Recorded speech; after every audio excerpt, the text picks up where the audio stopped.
Welcome to Washington State Legends of Soccer and our series, Conversations with a Legend. I'm Frank MacDonald, and Washington Legends periodically gets together with our community's legendary newsmakers. And this, our Conversations with a Legend series, is done remotely.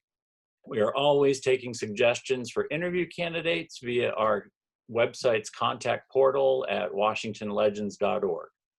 Today, our guest is Sandi Gordon Yotz. Sandi is a Tacoma native and first attracted attention as a member of the youth juggernaut Cozarts and was the state's top player in 1981 with Tacoma Cozars. That team would grow into one of the nation's top women's adult amateur sides, and Sandi would join the U.S. national team. She went on to start a family, build a career at Boeing, and still resides in the Puget Sound. Welcome, Sandi. Hi. All right, I'm looking forward to this conversation. So we traditionally just talk about your background. So let's start off. Can you tell us about your family, your early years, your introduction to soccer? Yes. So my father was in the U.S. Army, and he met my mom in Germany, and they were married. And so I guess you could say I grew up being an Army brat. As a child, we traveled quite a bit back and forth from the United States to Germany. And, when my father had orders to come back to the United States, he really wanted to bring his family to an area where he grew up, Tennessee, Mississippi. But being a mixed race couple was very controversial at that time. And so the Army pretty much told him to make another choice. And so that's when he decided to move his family to the Pacific Northwest. And yeah, so I was in the fourth grade when we moved back to Tacoma. My dad was stationed in Fort Lewis. I had a friend who was playing the game of soccer, and it sounded really interesting to me. And, I was willing to try anything. I loved sports, and I was very active. So me and my two older sisters decided to try out for her team. And so that's when I got my first start with soccer. I remember being rejected from the team halfway through the tryout. And the coach walked me and my other sister down to another startup team. And that was the Cozarts, and that's the uniform right there. Oh, I see. Okay. Yeah. So Cozarts was actually your default team, or yes. Do you remember what the name of that team was that you had tried out for? Yes, it was the Killers. My older sister went on to play for the Killers, and me and my other sister, a year older than myself, we were moved on to the Cozarts. And so most of the girls on this team, this is our first year playing. But we would stay together for many years as a youth team and pretty much dominate. Well, yeah, I have seen Cozarts, the legacy that they leave of winning all those state championships. And forgive me, Killers, but I don't remember seeing a bunch of Killers. So I think success followed you. So that's interesting. Okay. And so, and the name of that team, obviously, is that in the 70s or early 80s? Yeah, that was back in 1974. Okay, so the Sounders just started. Yes, so of course we wanted to be, we wanted to take after the Sounders, so we named ourselves after them. Okay. Are there other teams named similarly? No, I don't think so. We were the only Cozarts that I knew of. Okay. So your sister's on that team. Are you playing up? Well, no, back then, my older sister that played on the Killers, she stayed with that team, but they didn't stick around for too much longer. I think they had like 2 years with the team, and then they folded. But my sister Trish and we played for the Cozarts, and it was more of a I played up. There were girls that were maybe 10 and 11 playing on that team. Okay. So. Okay. Well, interesting to play with your sibling is got to be a cool experience. Oh, it Um, was. and was this was this the neighborhood team, the Sounderettes? Yes, the Sounderettes, we were actually a club team out of Lakewood, um, Okay. Lakewood, Tacoma. So And if I don't know if you were residing on the base, but so that's just across I-5 from the base, yeah, right? yes, and we did not live on the base. We lived in Lakewood at the time. Mhm. Okay. All right. Interesting. Okay. So as you grow through, well, to tell, you know, let's spill it. Tell us how the Sounderettes would do while you're playing with them. Well, most of the girls, we stayed together from the fourth grade to 1981. And, for the most part, I think that when you have a team of girls that stick together for such a long period, you just start to gel. And I think that's why we became as strong as we did. Many of those players that played on the Sounderettes would soon, move up to play for the Cozars later. Okay. Okay. And was it so if there had been varsity high school soccer and this was a neighborhood team, were there opportunities at high school level at that point for a school team? Back then, there really wasn't an opportunity in the late 70s, early 80s for girls to play soccer in high school. The only option was to play on the boys team. And I was actually asked to play on that team by several of the players because playing club ball, I would play against them. And they knew that I was a good player. Uh-huh. But rather than play high school soccer for the boys team, I elected to run girls track because I was pretty fast. And, my track team, we won state back in 80, and I elected to do that and defend our title for Okay. track. Interesting. Okay. And you attended Clover Park, correct? I did, yes. Okay. All right. And did they add a team probably after you had graduated, right? I recall after I graduated, no, there's still other teams. I believe Enumclaw and a couple other areas started up their school program before Clover Park did. Okay. The only other programs that were out there for me when I was in high school, and the other only defined pathways to national recognition was through the state select team. Okay. Or, yeah, that was kind of developed to supplement the process, I think. Okay. All right. And so you mentioned the Cozars. So the Sounderettes, and we know you eventually come to the Cozars. It's a very well-known team of that era. So tell us about what leads up to that. How do you go from the Sounderettes to Cozars, and distinguish? Did you go from a kind of a rec team to a serious team, or how would you characterize that? So I would say I was a Cozar at its creation. We actually evolved from the Sounderettes. Okay. Okay. So, like I said, a lot of those girls on that youth team, became the Cozars. And, we became the Cozars after returning from our a Scandinavian trip that the team took. And this is our uniforms here that we wore while we were playing over in Scandinavia. When we returned, we'd lost some of our players and we gained some new players from other teams that had folded.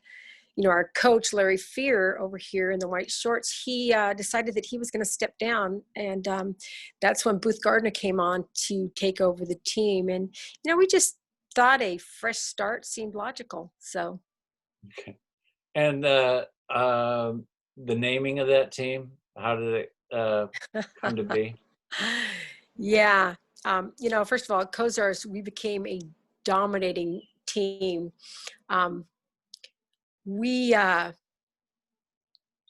returning from our trip to Scandinavia, we really enjoyed traveling with two guys' teams there. And those teams were named the Cosmos and the Blizzard. So we just decided to mesh those two names together, and we came up with the name Cozars. All And that right. was just an impromptu decision. We would often be asked, "What's a Cozar?" People would always ask us, and we'd say, "Well, that's the team that just beat you." Well, So it sounds very astronomical, or if that's what you were looking for, check that box, because I think when I heard the name, that's it evoked kind of that cosmos kind of yeah. a feel to it, and certainly you backed it up winning all those state championships. So I think Hmm. it's interesting. I would. There wasn't probably a runner-up for that name, so we won't go there, but.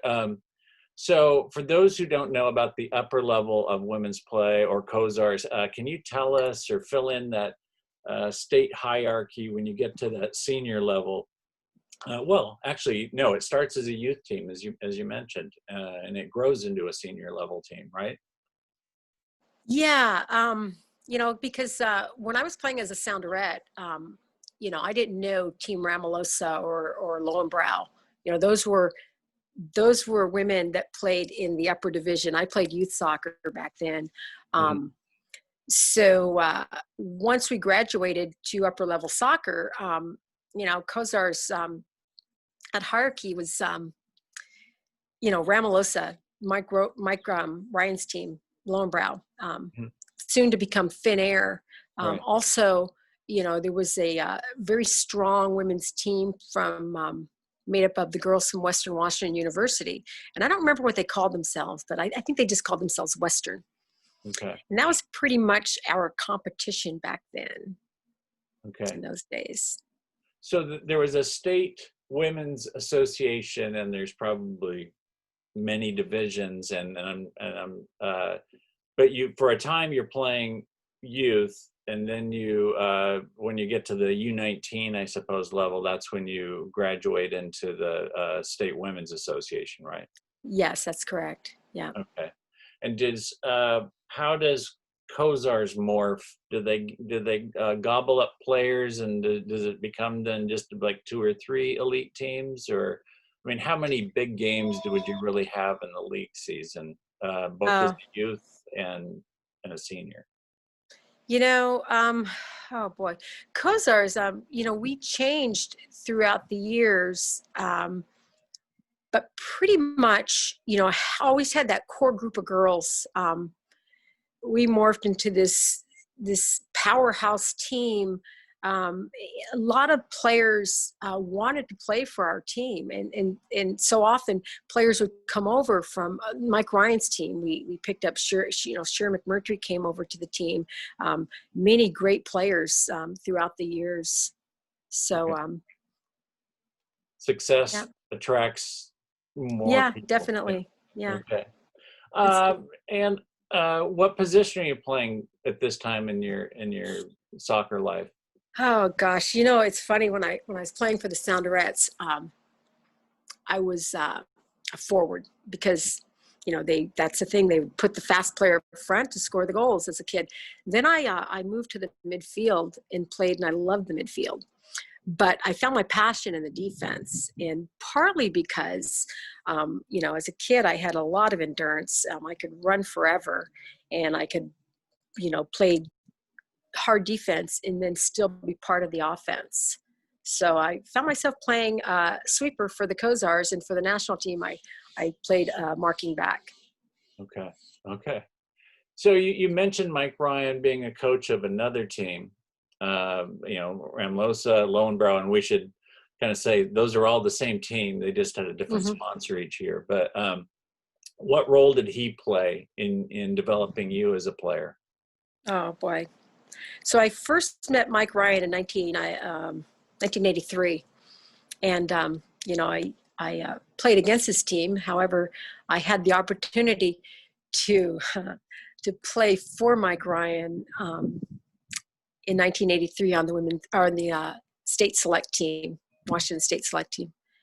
And Mike would go on to coaching the first women's Western region team, and that was in '83. And I had the pleasure of, and the privilege of playing for Mike then, as we traveled on to DC. Later that year, end of 83, 84, 85, Mike actually became a part of the Cozars. Booth brought him on as our offensive coach, and yeah, he was a lot of fun to work with. So Booth Gardner, for those who don't know, was Pierce County executive, and then he was elected to the governor's office for the state. And those jobs of his, those positions, would demand a lot of him, but he did not forsake his team. He stayed connected even through when he moved to the governor's mansion, right? Oh yeah, he sure did. Yeah. Booth, he was one of the most generous individuals I'd met. And, he became involved with the team shortly after we returned from Scandinavia trip. Partly because his daughter played on the team, but partly because he just had a passion for the game. And, he was so giving. It wasn't uncommon for him to use his own resources to help fund the team's trips or equipment for the team. Yeah. So, and it's interesting that we would think of, like, when you say an offensive coach, but he brought in Mike, and talk about some of the other coaches he would bring in over time for you. Yeah. So first was Mike. I recall before he brought in Mike, Booth set up a little clinic, kind of a weekend thing, where he brought Tony Chersky on to work with our keepers. And he also brought Roy Sinclair on to work with the players. And, in 84, we were just at awe of these players. Then came Mike Ryan. But shortly after Mike, our team was getting ready to go to regionals. And we were also going to a tournament in California, and I remember Booth brought on a former English League player, Jeff Wall, to work with the girls. Yeah. And and that was quite interesting. Jeff was great to work with. After Jeff came Anna Burhan, and he was a Cal State coach. Mm-hmm. And I believe he was like a coach of the year back then, but he brought him on from 1985, 86, and 87. Burhani was also the regional sports festival coach back in 86, 87. Another talent that Booth brought to the team was former Portland Timber and University of Portland men's and women's coach Clive Charles. Mm-hmm. And at that time, Clive was still coaching the University of Portland girls, and he found the time during their off season to come and travel to Seattle for practices and for games for the team. It's really unbelievable.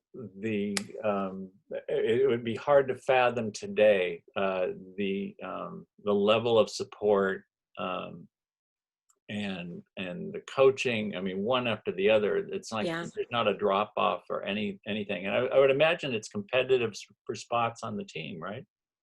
Yeah, definitely. And the thing is, we always had fun with it. We had this high level coaching, but it was always, it was very competitive, but it was a lot of fun. And, and I think just having Booth as a coach, he was such a joy to work with and for. He just brought this enthusiasm to the game for us, and we just loved it. Yeah. Huh. We were very fortunate. Yes. Yeah, I would imagine so. And then once you have to beat some of these strong teams to get out of the state to the region.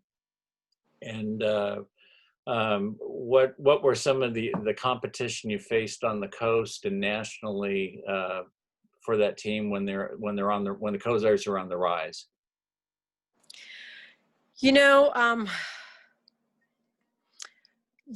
Our competition mainly came from Northern and Southern California.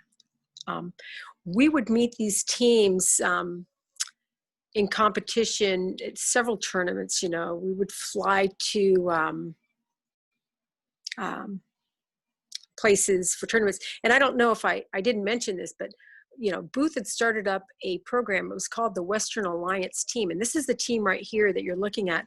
We would travel and play 3 other teams in the region, 2 being from California, the Tremors and Team Ajax, and the other team was from Colorado. So that was our competition. Usually the 2 teams from California would duke it out to meet us at regionals, but that was pretty much. There's Clive. Mm-hmm. If we go back one slide,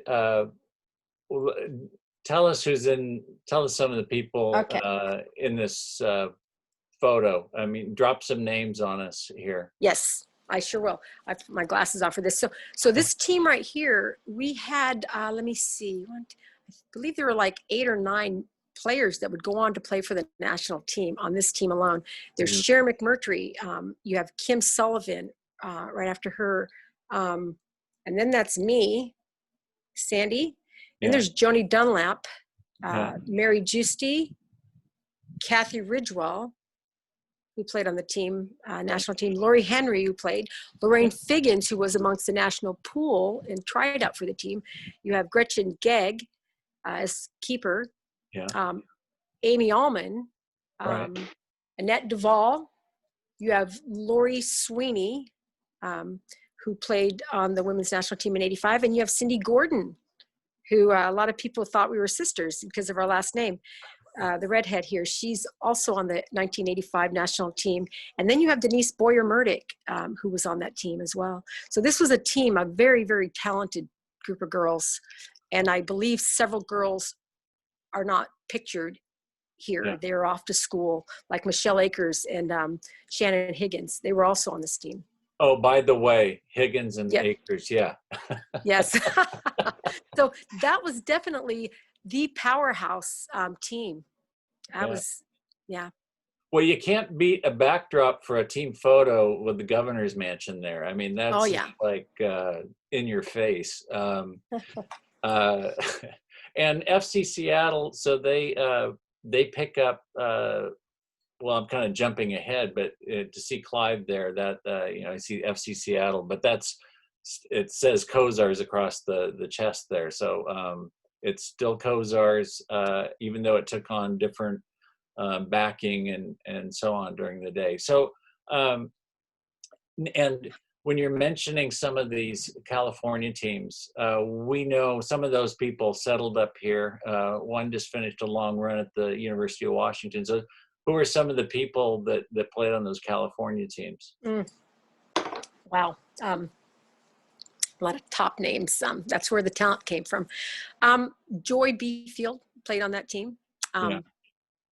Tucka Haley, I think her last name was. She played on that first women's national team. Leslie Gallimore, of course. We had one of our players, Kathy Ridgewell, who went to school in California, and she played for Tremors for 1 year and came back to us. What's that? And you took her back? Yeah, we took her back. But she made that move while she was going to school over there. Who else? So many other good players.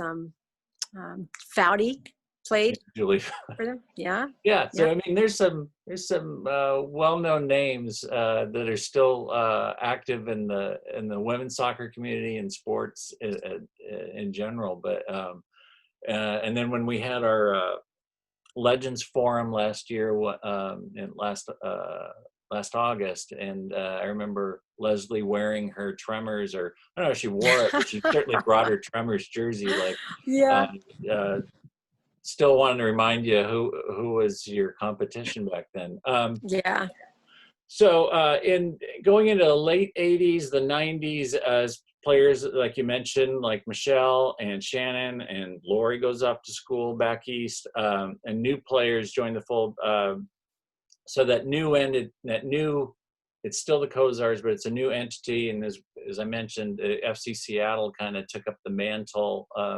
Well, was it still fun? Was it still top class? And was the team still a viable national contender? You know, I think the team started to transition then, and that happened, while the girls were going to school, they still stayed on the Cozar roster, and a lot of them would come on and play games. The girls from Western would come on and play games on the weekends, and some of the ones that were off to school in North Carolina or in Florida, they would come to regional tournaments and play. We always had such a deep roster that it didn't matter that we were missing a couple of players.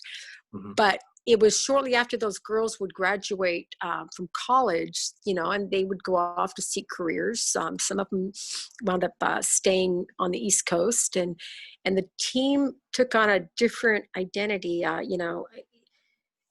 We transitioned over to FC Seattle Cozars, and many players from other teams came on onto that team. After teams had folded or for whatever reason. Yeah. I don't think we were as strong a team then. We, soon that Cozar reign would be over.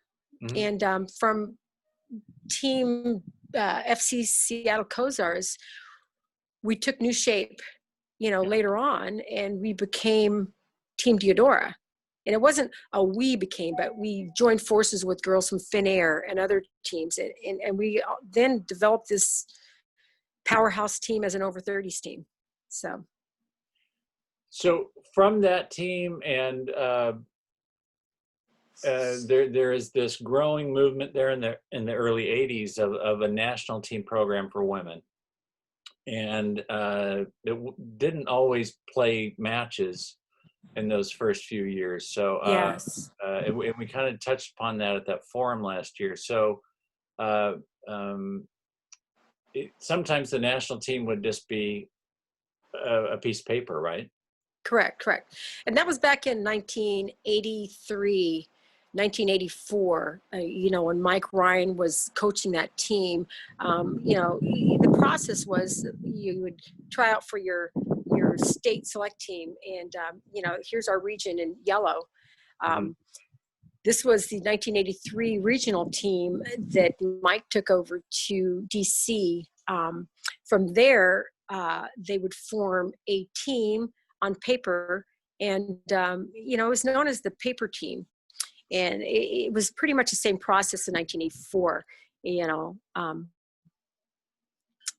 It didn't change till Go ahead. They're determining it based on that tournament. The what was it? The sports festival or? No, it was actually just a regional tournament. The sports festival itself didn't start up till 1985 or 86. I think it was 86. The first one was in Baton Rouge. But the first year the team went to DC, it wasn't a sports festival. It was just a friendly tournament. They had the men's regional teams and the women's regional team to play friendly competition. And so that's how that was done back in 83, 84, 85. They took that a step further, and they took the then paper team international for their first tournament in Italy. Okay. So at some point in there, you step away from the game, you not for long, but then you come back. Take us through that era or period. Yeah, that was a difficult time for me. That was back in 1985. I actually stepped away from the game end of 1984 when the Cozars returned from our second trip over to Scandinavia. First time we went in 81, and the second time was in 84. And when I came back, I was dealing with chronic fatigue syndrome. And, it was just very difficult for me to continue. And so I thought at that point, it'd be a good time for me to step away and maybe start working on my career. So. Okay. And we later find that, Michelle Akers had that same Yeah. diagnosis, and it's. Did you find your kind of describe it, because you described yourself as very energetic, Yes. and then Yeah. so this had to be kind of a what did it feel like? Yes. It's you go from this level of full of energy to nothing in the tank, and I found it very difficult just to walk up a flight of stairs without being exhausted, and that was uncommon. It was unlike me. And, it took a while for me to get to the root of the problem. Hmm. Later on through proper diet, I was able to control it and, later come back to the game. Yeah, well, and you came back at a high level. I don't know if you I just did. totally didn't touch a ball for a period of time, but when you come back, you're then in the. Did you come back to Cozars or whatever the team was? I And did. yeah. Yes. And I was actually encouraged to come back to the game by both Booth and Anson. Anson seen me play for the Cozars at regionals, and Booth, of course, I was on his team. And uh, during that whole period, I didn't, I would say I didn't step away from the game. I stepped away from the game as far as playing, but of course it's always hard not to kick a ball. I took a good year off, Okay. and I was able to come back at a higher level than I left. How do you explain that? Oh gosh, at that point, Booth had, the coaching staffs that Booth brought into the team. We would train uh, volunteer training. We would do training 3 times a week and then some volunteer. And I remember going to the UW and just running the flights of stairs, on my own to get myself back in that shape that I thought that I needed to be in to make it to that next level. Huh. So a So lot of it was on you. a lot of it was on me. I was fortunate enough to have a lot of girls, around me and good talent to work with as well. But a lot of the personal training came from, was on me. Yeah. So as it turns out, you were the first Black player to play for the national team. And I don't know if back then the national team is so new, but did it register with you or your family at the time or soon after? It's funny. It didn't at that time, and it didn't until it was just recently pointed out to me, because I think that I was never looking for first of anything. Back then, we had a group of players that enjoyed playing with each other and just supporting each other. And I think that my ethnicity never came into play at all. And it just, yeah, it just didn't register at the time. And when you were growing through the game, were there many kids of color that were playing, boys or girls, compared to today, or how does it compare to today? Yeah. I think that sports in general, you know, tend to reflect,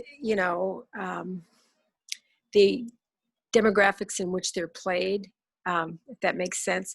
For me, for instance, I grew up in the suburbs, the area, and soccer wasn't a sport that was played much in the suburbs by people of color.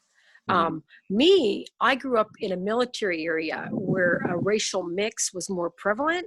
So I saw diversity on the field, including myself. We had 3 Black girls on the team. Hmm. And so, and I can't really recall boys, um, you know, boys of color playing back Yeah. then too much outside. It wasn't as noticeable. There weren't as many people of color playing the sport back then as is now. So. All right.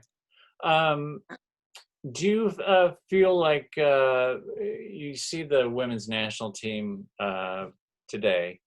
We had that forum last year, about a month after the World Cup, and we worked with the Rain on watch parties for the 2019 World Cup, and the place was full to watch those finals. But is there a common thread? Do you feel a kinship, a relationship to those first few national teams, or do those of you who were on those first few national teams feel kind of feel that connection to the world champions of today? I think there's a huge difference. When you look at today's women's national team, and their emphasis on this year-round play and training and togetherness versus the 1980, 85, 86 team, where we had less than 2 weeks to get together and gel as a competitive unit. Wow. I think that the one thing that that hasn't changed, however, is that competitive spirit and that sense of pride we took in representing our country. So.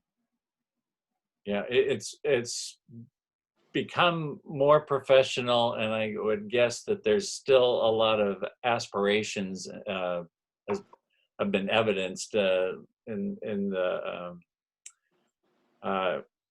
Rapinoe and the rest of the team in the last couple of years. So still a ways to go, but it must be fun to tell people that I was on that national team at the beginning. You probably didn't know you were breaking down walls for these teams now, but you sure did. Yeah. So there's got to be satisfaction in that. Oh yeah, and definitely there's a great deal of satisfaction knowing that I was involved in some way of laying the groundwork for the women's game. And so often, when you're involved in an activity or movement so deeply, you don't really see that big picture, or maybe it just hasn't evolved, but knowing that there are hundreds of thousands of girls and women that, playing that game at all levels and ages, it just, it, and then, them getting this sense of enjoyment, out of it, in inspiration, it makes looking back at my small role very, very satisfying. Well, you should be. You should be. Some special times, special teams you're a part of, Sandi, and you. I remember Anson. What was Anson's? What did he liken you to or nickname you?